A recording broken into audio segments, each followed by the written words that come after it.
Let's make this day in history your last day here. The words exploded in the briefing room, like a grenade nobody expected. 20 people sat frozen, their breathing the only sound for half a heartbeat before the laughter started. That hollow, nervous kind that people make when they're too afraid to do anything else. My manager stood at the front, hands on his hips, grin stretched wide like he'd just delivered the punchline of the century. He'd been building up to this moment for 10 minutes, rattling off his little history lesson about famous people who got fired on random dates, making everyone guess where this was going. When he finally pointed at me and delivered his line, 2 people actually clapped. Most just looked down at their notebooks. But the sound of that laughter felt like glass grinding into my chest. He'd rehearsed this, practiced the timing, probably stood in front of his bathroom mirror perfecting that smug expression. And now, here he was, executing his performance, while I sat 3 rows back, hands folded on the workspace in front of me, feeling every eye in the room dart between us. He wanted me to crumble, to tear up, to stammer an excuse and flee. That's what his expression said. That's what his body language screamed. But something strange happened in that moment, something he didn't account for. Instead of breaking, I felt something else entirely, a weird, perfect clarity, because I knew something he didn't. Something nobody in this room knew except me. I stood up, the laughter died faster than it started, walked to the whiteboard, mounted on the wall near the front, my footsteps the only sound now, picked up a blue marker from the tray, and wrote 8 numbers in careful deliberate strokes. 12, 15, 20, 25. 3 weeks from this exact moment, the marker squeaked against the board. I capped it, turned around, looked directly at him. You might want to remember this one. His grin didn't just fade, it disintegrated. His skin went from flush to pale in the span of 2 seconds, and I watched his throat work as he swallowed. Just for a moment, the power structure in that room completely flipped, and everyone felt it. The air itself seemed to shift. Someone coughed. Another person shifted in their seat, the chair creaking loud enough to make everyone jump. "Sit down," he said. But his voice came out different now, thinner, tighter, like someone had reached into his chest and squeezed. I walked back to my spot, sat down, placed my hands in the same position as before. He tried to continue with the briefing, stumbling through his agenda about quarterly targets and process improvements, but his eyes kept flicking to that date on the whiteboard. He didn't erase it, didn't acknowledge it beyond that initial reaction, but it sat there for the entire meeting, 8 blue numbers that nobody could ignore. When the briefing finally ended 40 minutes later and people filed out, I heard whispers. "What was that? About? What's December 15th?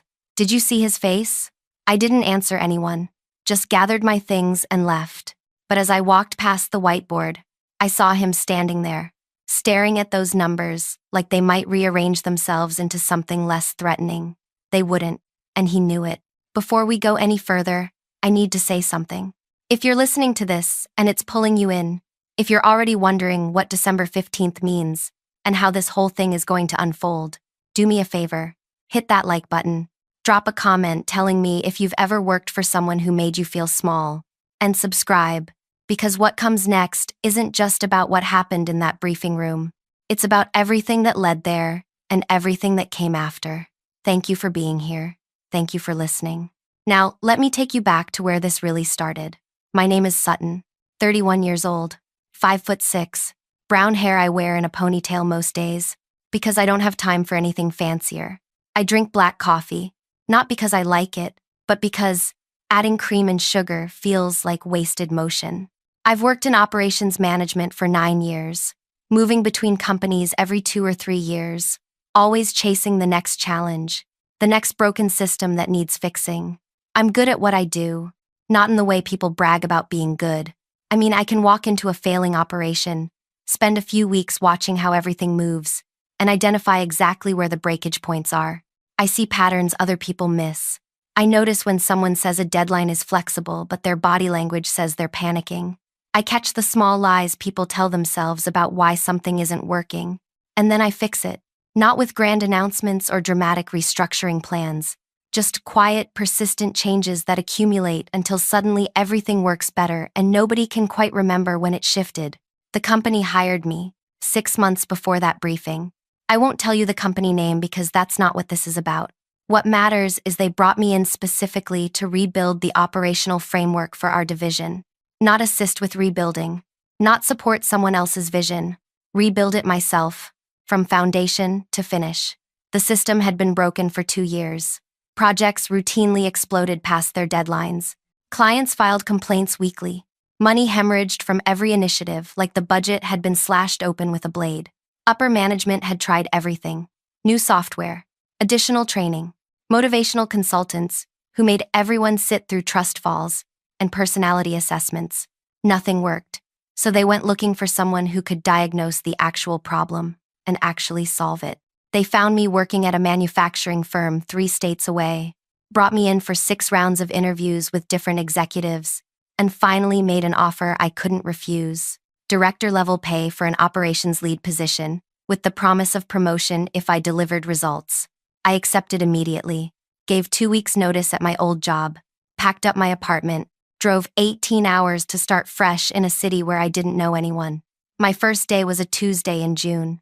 Hot, humid, the kind of weather that makes your clothes stick to your skin the moment you step outside. I arrived at the building at 7:30, an hour before my scheduled start time, because I wanted to watch people arrive, see who showed up early, who rushed in right at the deadline, who looked energized and who looked beaten down before the day even began. I sat in my car in the parking area for 45 minutes, taking mental notes. Lots of beaten down expressions, very few smiles. People moved like they were walking through water, every step an effort. That told me something important. Whatever was broken here, it was breaking people too. When I finally went inside, I met my manager for the first time. His name was Hal, 47 years old, been with the company for 15 years, worked his way up from an entry position to division manager over a decade and a half. Medium height, thinning hair he combed carefully to cover the bald spot, glasses that were perpetually smudged, and a handshake that lasted 2 seconds too long. He gave me the tour, showed me the workspace areas, the break rooms, the supply closets, introduced me to the team one by one, 23 people total, and I watched their reactions when he said my role was to rebuild operations. Some looked hopeful, most looked skeptical. 2 people looked actively hostile, like my presence was a personal insult. "We're excited to have you," Hal said as we finished the tour. "Really excited. This team needs fresh perspective, new energy, someone who can come in and help us implement the improvements I've been designing." That last part made my spine straighten. The job description said nothing about implementing someone else's designs. It said I'd be diagnosing problems and creating solutions, but I didn't argue. Not on day 1. I just smiled and said I was excited to get started. He assigned me a workspace in the back area, away from everyone else, and left me with a stack of documentation about current processes. I spent the rest of that first day reading through procedures, flowcharts, approval hierarchies. Everything was documented beautifully, color-coded charts, detailed explanations, clear ownership assignments. On paper, this system should have worked perfectly, but I'd been doing this long enough to know that paper doesn't tell the full story. Paper tells you what people want to be true. Reality tells you what actually is. For the first 8 weeks, I barely spoke, just watched. I'd arrive early and stay late, positioning myself where I could observe workflow without being obvious about it. I noticed that every decision, no matter how small, required Hal's approval. Want to order new supplies? Needs Hal's signature. Client requesting a minor timeline adjustment? Needs Hal's review. Team member suggesting a process improvement? Needs Hal's evaluation. Everything funneled through him. And here's the thing that made this system fatal. He never actually approved anything on time. Requests would sit in his inbox for days, sometimes weeks. People would follow up, and he'd say he was still reviewing, still considering, still making sure we got it right. Meanwhile, projects stalled. Clients grew frustrated. The team worked longer hours trying to compensate for delays they couldn't control. I watched a project coordinator named Iris spend 3 days trying to get approval for a scheduling change that would have saved the client $4,000. By the time Hal finally signed off, the window had passed. The client paid the extra cost and filed a complaint. Hal blamed Iris for not flagging it sooner. Iris didn't argue, just took the blame, and went back to her workspace. I started having conversations, quiet ones, usually over lunch or during breaks. I'd sit with someone and ask simple questions. How long have you been here? What do you like about the work? What makes your job harder than it needs to be? People were cautious at first, gave me corporate-approved answers about teamwork and growth opportunities. But after a few weeks, when they realized I wasn't reporting back to Hal, they started telling the truth. He won't let us make any choices, one person told me. Even stuff we've done 100 times. It all has to go through him. I stayed until midnight last week, waiting for approval on something that took him 30 seconds to review, another said. When I asked why it took so long, he said I needed to be more patient. He takes credit for everything good and blames us for everything bad, a third person admitted. Last month, we landed a huge client renewal. He told upper management it was because of his strategic vision. But it was actually because our team worked weekends for a month straight fixing problems he created. I didn't take notes, didn't record anything, just listened and remembered. By week 10, I had a complete map of the dysfunction in my head. Hal had built a system where he controlled everything but was accountable for nothing. He hoarded authority like it was currency but distributed responsibility like it was garbage. And the team, beaten down by 2 years of this, had learned to keep their heads down and survive rather than innovate or push back. Upper management saw only the surface. They knew results were bad, but they didn't know why. Hal fed them explanations about market conditions, difficult clients, team performance issues. He was a master at deflecting blame while positioning himself as the hero trying to save a failing operation. I realized something in those first 10 weeks. Something that changed how I approached everything that came after. The problem wasn't the processes. The problem was Hal. And if I wanted to fix the operation, I had to work around him, not confront him, not report him, not try to change him, just build a better system underneath him, so quietly that by the time he noticed, it would already be working. So I started making changes, tiny ones at first. I'd have a conversation with someone about a decision they needed to make, and instead of telling them to submit it for Hal's approval, I'd ask questions. What would you do if you could choose right now? What's the worst outcome if you make this call yourself? How confident are you in that choice? 9 times out of 10, people knew exactly what needed to happen. They just didn't have permission to act on it. So I started giving them something better than permission. I gave them a framework. Here's what I've noticed. I'd say, on decisions that impact budget by less than $500 and don't change client deliverables, you already know the right answer. What if you just made those choices and documented them afterward? They'd look at me like I'd suggested robbing a bank. But Hal requires approval for everything. Hal requires approval because nobody's ever shown him there's a better way. Make the decision. Document it. If it works out, you've just proven you can handle it. If it doesn't, we'll learn something useful. Either way, the project keeps moving. The first person who tried it was a developer named Cornell. Quiet guy, mid-30s, brilliant at solving technical problems, but terrified of stepping outside established rules. A client needed a minor adjustment to a reporting feature. Normal process meant submitting a request to Hal, waiting 3 to 5 days for approval, then implementing the change. Cornell came to me instead. It's a 2-hour fix, he said. Client needs it by Thursday. If I wait for approval, we'll miss the deadline. Can you do it without breaking anything else? I asked. Absolutely. Then do it. Send Hal an update after it's done, noting that the client had an urgent need, and you handled it to maintain the relationship. Cornell looked terrified and excited at the same time. He made the change.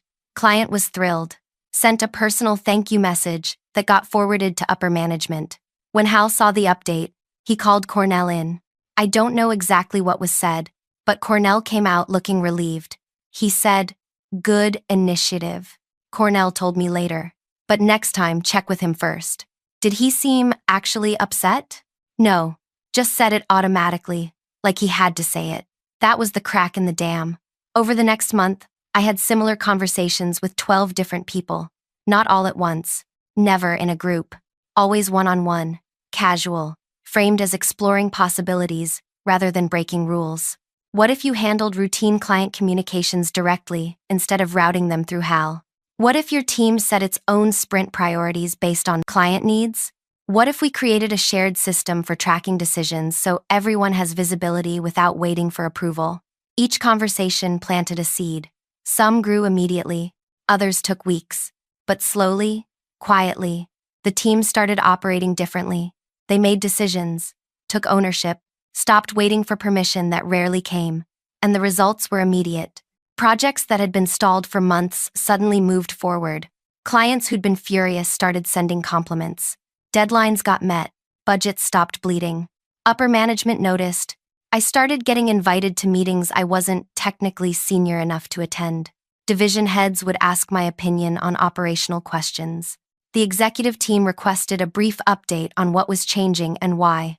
I kept my answers simple and never mentioned Hal's bottleneck. The team has a lot of expertise, I'd say. We're just creating space for them to use it. Hal noticed too.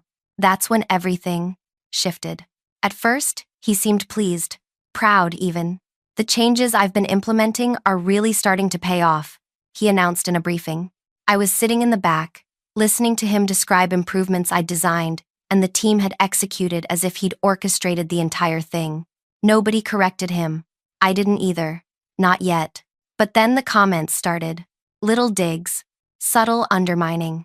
During a meeting with a division head, Hal interrupted me mid-sentence. Well, some of us actually understand the big picture here. Sutton's still learning how we do things. The division head looked uncomfortable but didn't push back. During a client call, Hal jumped in to clarify a point I'd made, essentially repeating what I'd said but positioning it as correction. What Sutton means, and she's still developing her communication skills, is that we'll have this completed by next week. The client looked confused. I stayed quiet. It got worse. He started assigning me tasks that were clearly beneath my role. Can you compile these reports for me? I need them formatted by tomorrow. Can you sit in on this meeting and take notes? I want detailed documentation. Can you follow up with these 7 people about their project status? I don't have time. I did the work. Every single task he assigned, no matter how menial, I completed perfectly and on time. Because I understood something he didn't.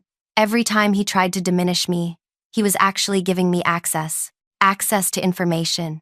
Access to relationships. Access to the inner workings of dysfunction he didn't realize I was documenting in my head. When I compiled his reports, I saw which numbers he emphasized and which he buried. When I took notes in his meetings, I heard how he spoke differently to executives versus his team. When I followed up with people about project status, I built relationships with folks across the entire organization. 3 months into my time there, upper management called me to an off-site meeting. Just me. No agenda. Meeting scheduled at a location 15 minutes from the office, at a time when I'd normally be in our weekly team sync. I told Hal I had a personal appointment. He barely looked up from his computer. Fine. Be back by 2. I drove to the address they'd given me, a meeting space attached to a hotel, wondering if I was about to be let go. Maybe someone had complained about the changes I'd been encouraging. Maybe Hal had finally figured out what I was doing and reported me. I walked into the room expecting bad news. Instead, I found 3 executives sitting at a round table with coffee and pastries laid out, like this was a casual conversation rather than my execution. Sutton, thank you for coming, the CEO said. Woman in her mid-50s, sharp eyes, reputation for being tough but fair. We wanted to talk to you about something sensitive. My stomach dropped, but I kept my face neutral. Of course, we've been watching what's happening in your division. The improvements, the client feedback, the team morale shift. It's remarkable. I waited. We need to understand something. Whose idea was the decentralized decision-making framework? I could have lied, could have said it was collaborative, could have deflected. Instead, I told the truth. Mine. The team had the expertise. They just needed permission to use it, without everything bottlenecking through approval chains. The 3 executives exchanged glances. And Hal's role in this? One of them asked. I chose my words carefully. Hal built a system that prioritized control. I built a system that prioritizes velocity. They coexist because the team knows how to navigate both. The CEO leaned forward. Here's why we're really asking. We want to create a new role, Director of Operations. reporting directly to this executive team. Authority over all divisional workflows and reporting structures. Ability to implement the kind of changes you've been making in your division across the entire organization. We want you for that role. I sat there processing what she just said. Director level. Reporting to executives. Authority over all divisions, which meant authority over Hal. What's the timeline? I asked. We're planning to announce it December 15th, during the year-end leadership meeting. It's our biggest annual gathering. All division managers, all operational leads, all executives. We want you to present your vision for how operations should work going forward. We'll announce your promotion during that presentation. And Hal? I asked. The CEO's expression didn't change. Your current manager will be transitioned to an individual contributor role. No direct reports, no budget authority, just technical work. It's already approved by this executive team. The decision is final. I should have felt triumphant, vindicated. Instead, I felt something more complicated. Why not tell him now? Because we need these next 3 months to be normal. We're watching how the division performs under your unofficial leadership. We're documenting results. We're building the case for why this structural change is necessary. If Hal knows what's coming, he'll either sabotage the operation to prove you can't handle it, or he'll try to take credit for everything to save his position. We need clean data. Can you do this? Can you work under him for 3 more months knowing what's coming? I thought about every dig he'd made, every time he'd taken credit for work he didn't do, every team member I'd watched him diminish. Yes, I said, I can do that. One more thing, the CEO said. This stays completely confidential. You can't tell anyone, not the team, not your friends, not family. If this leaks before December 15th, we'll have to reconsider the entire plan. Understood. We shook hands. I drove back to the office, walked into the building, sat down at my workspace, and for the first time in 3 months, I smiled while Hal was talking in a briefing. The next 3 months were the strangest of my professional life. Every morning, I'd wake up knowing I was going to be Hal's boss in a matter of weeks. Every day I'd show up and let him treat me like I was beneath him. He got bolder, meaner, started making jokes at my expense during briefings. Sutton has a lot of ideas about how things should work, which is cute because she's been here less than a year and I've been doing this for 15. Laughter from people who were too scared not to laugh. Some people think reading a few books about operations makes them experts. Some of us actually learned by doing. More uncomfortable chuckles. I'd sit there, taking notes, keeping my expression neutral. After meetings, team members would approach me quietly. Are you okay? They'd ask. That was harsh. I'm fine, I'd say. He's just stressed about year-end numbers. But I started documenting, not officially, just mental notes about every comment, every slight, every time he claimed credit for someone else's work. The briefing, where he made his history joke, was the culmination. He'd been planning it for days. I'd heard him practicing the cadence in his workspace. This day, in history, pause for effect. Your last day here. Bigger pause for the laugh. He thought it was brilliant. Thought he'd finally found the perfect way to put me in my place in front of everyone. When he actually delivered it that morning, and people actually laughed, something in me crystallized. Not anger, something colder and more focused. I stood up before I consciously decided to move, walked to the whiteboard while the room went silent, wrote the 15th of December 2025 in blue marker, turned around. You might want to remember this one. His face drained of color so fast I thought he might pass out, but he recovered. Tried to. Sit down, he said, voice tight. I did, and I watched him try to continue the briefing while that date sat on the whiteboard behind him. 8 numbers that clearly meant something he couldn't identify. After that briefing, everything changed. Hal started being nice to me. Not genuine nice, desperate nice. Sutton, I'd love your input on this client proposal. Sutton, what do you think about the direction we're taking with the automation project? Sutton, I know I've been hard on you, but it's because I see real potential. During a one-on-one meeting 2 weeks before December 15th, he actually tried to mentor me. You've got talent, he said. Raw talent. With the right guidance, you could really go somewhere in this organization. I'd like to invest more time in developing your skills. I nodded, thanked him, kept working. People started asking me about the date. What's December 15th? What did you do? Why did he look so scared?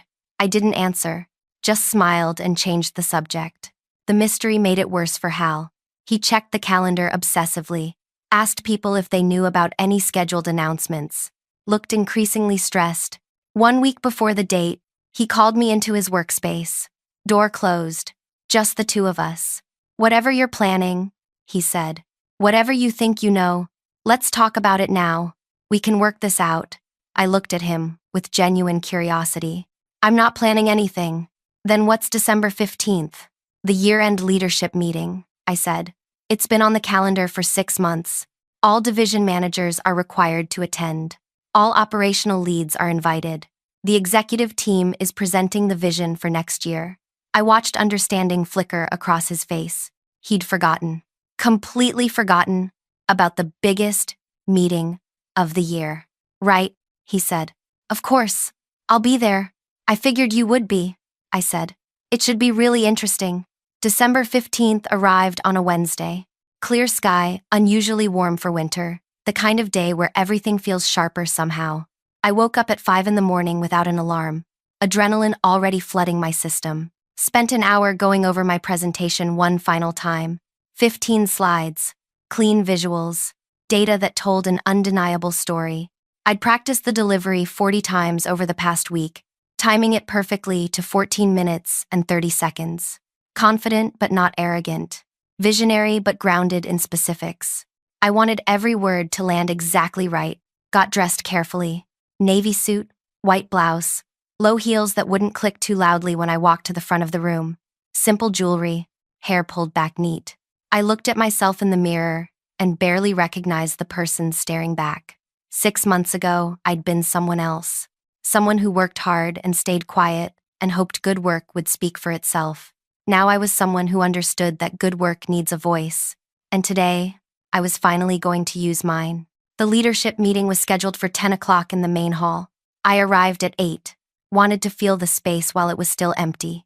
The hall was huge, easily fit 200 people, with rows of seats arranged theater-style facing a stage area with a podium and a massive display behind it. I walked down the center aisle, my footsteps echoing in the emptiness, stood at the front where I'd be standing in 2 hours, looked back at all those empty seats and imagined them filled. Imagined Hal sitting somewhere in the middle, still not knowing what was about to happen. My hands were shaking, not from fear, from something else, anticipation.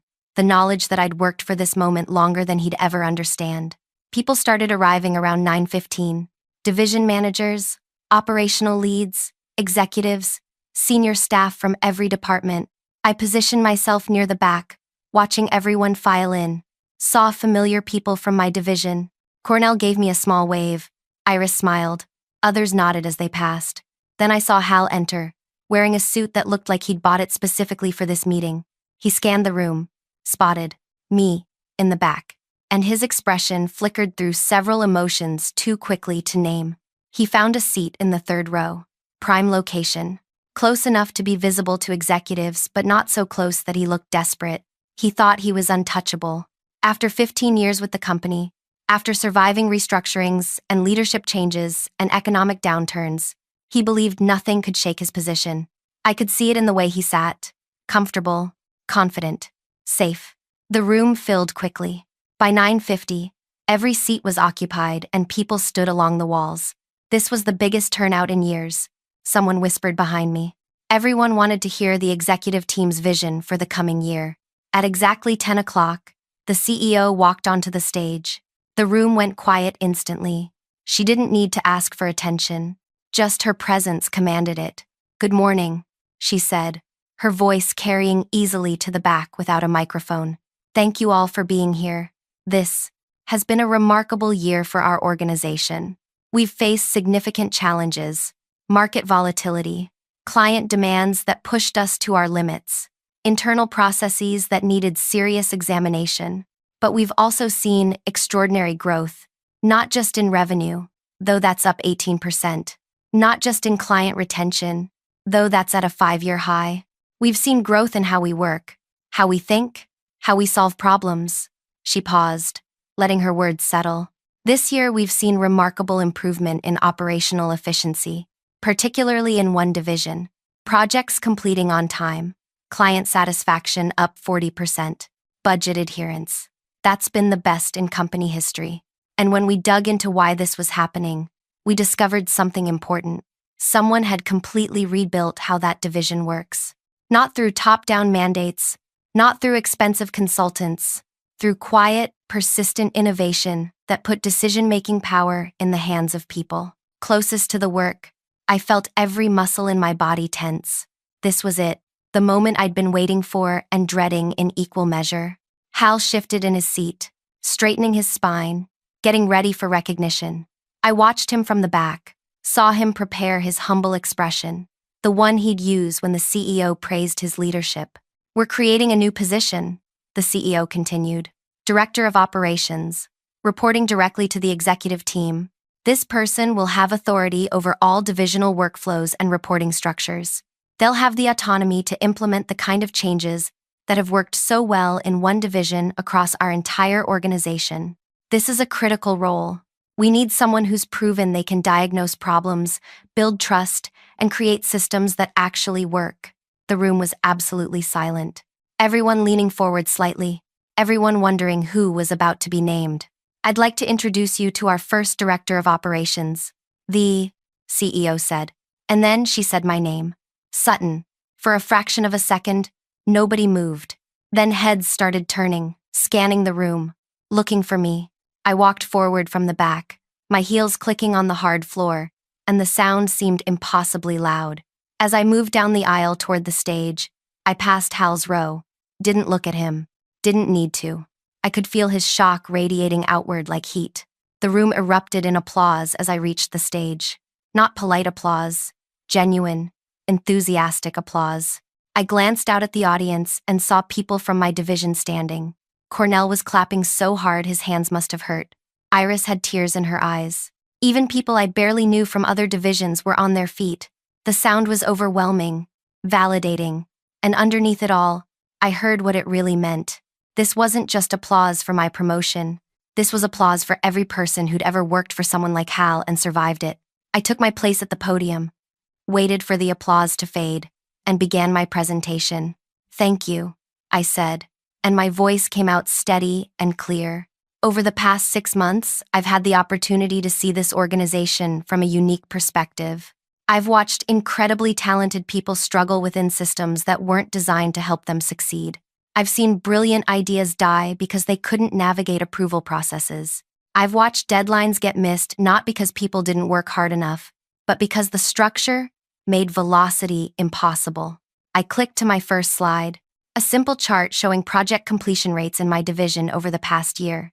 6 months of decline, then a sharp upward curve, starting exactly when I arrived. This is what happens when you trust people.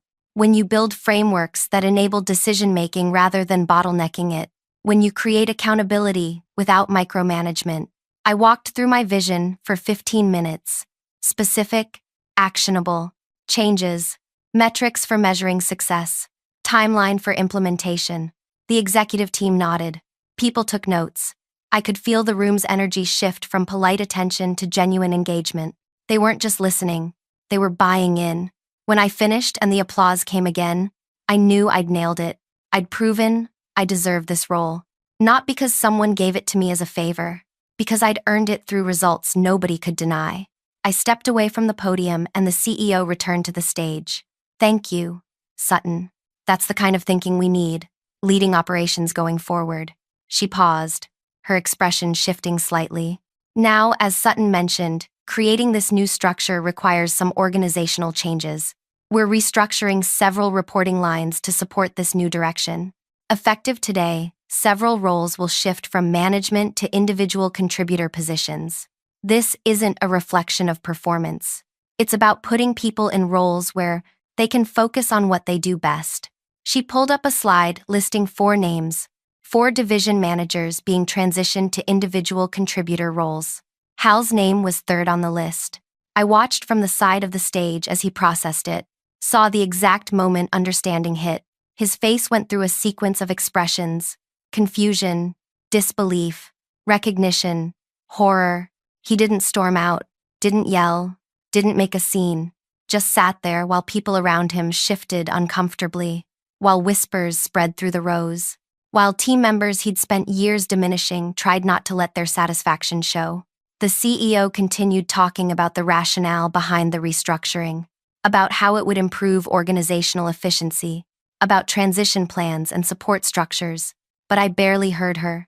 I was watching Hal, watching him understand that the date I'd written on the whiteboard wasn't a threat. It was an invitation to show up, to be present, to witness the moment when everything he'd built through intimidation and credit theft and systematic diminishment dissolved. He'd asked me to remember dates in history. I'd given him one he'd never forget. The meeting concluded 20 minutes later. People filed out slowly, clustering in groups, talking in hushed tones about the announcements. Several people approached me immediately. Division heads I'd been quietly building relationships with for months, congratulating me, asking about next steps. Team members from my division, some of them openly crying, thanking me for what I'd done. "You changed everything," Iris said, gripping my hand. "You made it possible to actually do our jobs." Cornell just nodded at me, but his expression said more than words could. Then I saw Hal approaching through the crowd. People moved aside to let him pass, creating a path between us. He stopped 3 feet away, close enough to speak privately, but not so close it felt aggressive. "You planned this," he said. His voice was flat, empty. "No," I said, meeting his eyes. "I didn't plan this. I just did my job. You kept telling everyone you'd made all these improvements. Upper management wanted to reward whoever was actually responsible. They investigated. They found the right person. You manipulated the team," he said. "You went behind my back. I taught people they could make decisions. That's not manipulation. That's trust. You made me look incompetent." I paused before answering, choosing my words carefully. "I didn't make you look like anything. Your system did that. You built a structure where nothing could move without your approval. Then you didn't approve things. Projects failed. Clients left. The team burned out. I just showed there was a better way." He opened his mouth, closed it. His hands were clenched at his sides, shaking slightly. For a moment, I thought he might actually take a swing at me, but he didn't. Just stood there, a man watching his entire professional identity crumble. "What happens now?" he asked finally. "You have a role," I said. "Individual contributor, technical work. You're good at the technical stuff, Hal. You always were. It's the management part you struggled with. Maybe this is better. For everyone. Including you." It wasn't a question. "Yes," I said. "Including me." He nodded slowly, turned, and walked away. I watched him leave the hall, shoulders hunched, moving like someone who'd aged a decade in an hour. Part of me felt bad for him. A small part. The part that understood he'd probably never wanted to be a manager who diminished people. He'd just gotten scared somewhere along the way. Scared of losing control. Scared of being irrelevant. Scared of admitting he didn't have all the answers. And that fear had turned him into someone who hurt people to feel powerful. But the larger part of me felt something else. Relief. Vindication. And underneath it all, a fierce, burning satisfaction that I'd proven what was possible. When you stop asking for permission and start creating change. The rest of that day blurred together. More congratulations. Meetings with the executive team about transition plans. Conversations with division managers who had 1,000 questions about how the new structure would work. By 6 o'clock, I was exhausted in a way I'd never been before. Not physically tired, emotionally drained. I drove home in silence, parked in my apartment lot, and sat in my vehicle for 20 minutes, just breathing. I'd done it, actually done it. The person who'd tried to humiliate me in front of 20 people was now reporting to someone else while I had a director title and authority over the entire organization's operations. It should have felt like pure victory. But it felt more complicated than that, because this wasn't really about Hal. It never had been. It was about everyone who'd ever been made to feel small by someone with power. Everyone who'd had their work stolen and their ideas dismissed. Everyone who'd sat in briefings and taken insults because they needed their jobs. I'd won for them too. And that weight felt heavier than any promotion. Thank you for sticking with this story all the way to the end. If this resonated with you, if you've ever had to fight for recognition in a place that tried to keep you down, leave a comment, tell me about it, and subscribe, because sometimes the best outcome isn't destroying someone who hurt you. Sometimes it's building something so undeniably good that their destruction becomes irrelevant. The next morning, I showed up for my first day as director of operations. New workspace on the executive floor, new title on my email signature, new authority that felt both thrilling and terrifying. But the first thing I did wasn't strategic, wasn't political. I walked down to my old division and gathered the team. I need you to know something, I told them. What happened yesterday wasn't about revenge. It was about results. You did the work. You took the risks. You trusted a new system when you had every reason not to. This promotion is yours as much as mine. And I promise you, I will never forget that. They worked harder that day than I'd ever seen. Not because they had to, because they wanted to. That's what happens when people feel valued. When they have a leader who protects them instead of diminishing them. When they know their contributions actually matter. As for Hal, he showed up that morning too. Took his new individual contributor role. Set up at a different workspace. Reported to a manager who was young enough to be his daughter. I saw him in the hallway once. We made eye contact. He looked away first. And I realized something important. I didn't need him to apologize. Didn't need him to acknowledge what he'd done. Didn't need closure, or confrontation, or dramatic final words. I just needed him to stop having power over people who deserved better. Mission accomplished.